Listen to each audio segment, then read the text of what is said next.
1.5 বিঘা জমিতে পুকুর কেটে শ্রমিক থেকে রাতারাতি কোটিপতি হয়েছেন। রূপকথা হতে পারত, তবে তা হয়নি। বগুড়া সদর উপজেলার মানিকচক গ্রামের খোকা ছিলেন শ্রমিক সর্দার। 10 বছর আগে তার ছিল না কোনো থাকার ঘর, 3 বেলা খাওয়ার নিশ্চয়তা ছিল না। কাজে না পেয়ে অনেক সময় রিক্সা চালিয়ে দিন পার করেছেন। এখন তিনি 3টি বাড়ি, 2টি ইটভাটা, 7টি ট্রাক ও 10 একর জমির মালিক। স্থানীয়রা জানান, 2007 সালে 1.5 বিঘা জমিতে পুকুর কাটার পর খোকা বালুর ব্যবসা শুরু করেন। চারপাশে জমি ধসে যেতে থাকে, বাড়তে থাকে তার আয়। সব মিলিয়ে 200 বিঘা জমি ধসে পুকুর হয়ে গেছে। গ্রামের 30টি পরিবার গৃহহীন হয়েছে। বিলীন হয়েছে গ্রামে চলাচলের সরকারি রাস্তা, সেতু ও কবরস্থান। সম্প্রতি মানিকচক গ্রামে গেলে দিনমজুর ইরফান আলী বিশাল খাদের কিনারায় দাঁড়িয়ে হাত তুলে দূরের একটি স্থান দেখিয়ে বলেন, ওইখানে ছিল আমাদের বাড়ি, মা বাবা সহ 8 জনের পরিবার। বাড়ির অদূরে শ্যালো মেশিনে লাগিয়ে বালু তুলছিল খোকা। একদিন সকালে বাড়ির উঠানে দেখা দিল ফাটল। কিছু বুঝে ওঠার আগে ধসে যেতে শুরু করলো ঘরের দেয়াল। মালামাল কোনো মতো সরিয়ে নিতে পারলেও জায়গাটি রক্ষা যায়নি। তাদের জায়গার উপর এখন 150 ফুট উচ্চতার পানি। এই গ্রামের বাসিন্দা নাসির, আজহার, আজমল ও মুজাফফর জানান, তাদের প্রত্যেকের জমি ছিল 2 থেকে 10 বিঘা পর্যন্ত, কিন্তু আজ তারা নিঃস্ব, ভূমিহীন হয়ে অন্য স্থানে বসবাস করছে। নাসির ও আজহার জানান, জমিতে ভাঙন দেখা দেওয়ার পর ধসে গেল মাটি। প্রতিদিন জমির আকার পরিবর্তন হতো। তখন হাতে পায়ে ধরেও খোকাকে থামানো যায়নি। তার সন্ত্রাসী বাহিনীর সদস্যরা অস্ত্র দিয়ে ভয় দেখাতো। শেষমেশ 7 লাখ টাকা বিঘার জমি 50,000-এ বিক্রি করতে বাধ্য হয়েছে কেউ কেউ। এখন সে স্থানে গভীর পানি। খোকা সেখানে মাছ চাষ করে। স্থানীয়রা আরো জানান, বগুড়ার সবচেয়ে বড় বালুমহল এই মানিকচকে। প্রতিদিন 60 থেকে 65 খনন যন্ত্র বসিয়ে মাটির নিচ থেকে বালু তোলা হতো।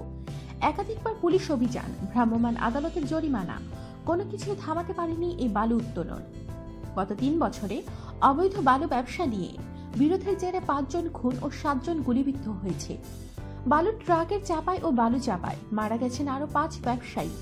এর মধ্যে রয়েছেন শেখেরগোলা ইউনিয়নের 7 নম্বর ওয়ার্ড আওয়ামী লীগের সহসভাপতি মোয়াজ্জেম হোসেন, রাজাপুরের যুবদল নেতা আমিনুল ইসলাম দীপু, স্বেচ্ছাসেবক লীগ নেতা জুয়েল, সহযোগী রাইসুল সহ ভাটকান্দি গ্রামের শাহিন প্রমাণিক এবং আওয়ামী লীগ কর্মী শফি।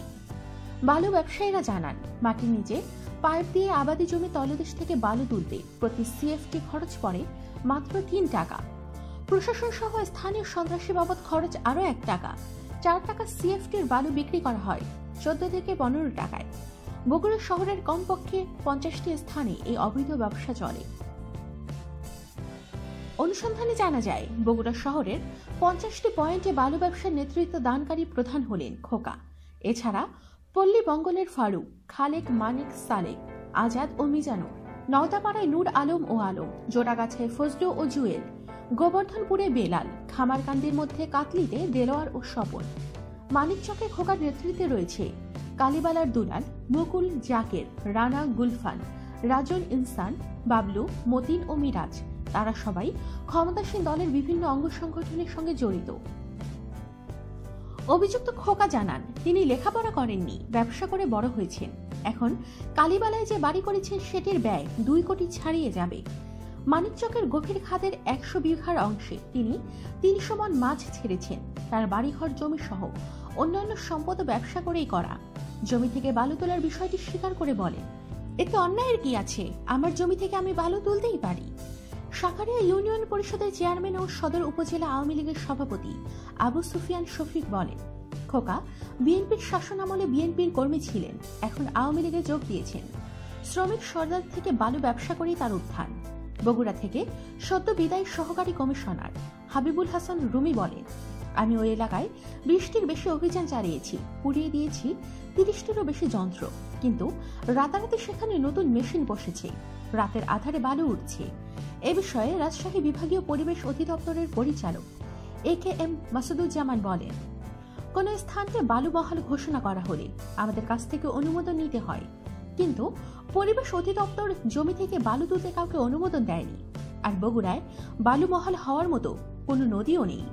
জমি থেকে যেভাবে বালু তোলা হচ্ছে তা সম্পূর্ণ অবৈধ। এতে পরিবেশের ভয়াবহ বিপর্যয়, যেমন ভূমিধস, ভাঙন দেখা দিতে পারে। আমাদের সাথেই থাকুন আর অবশ্যই সাবস্ক্রাইব করুন।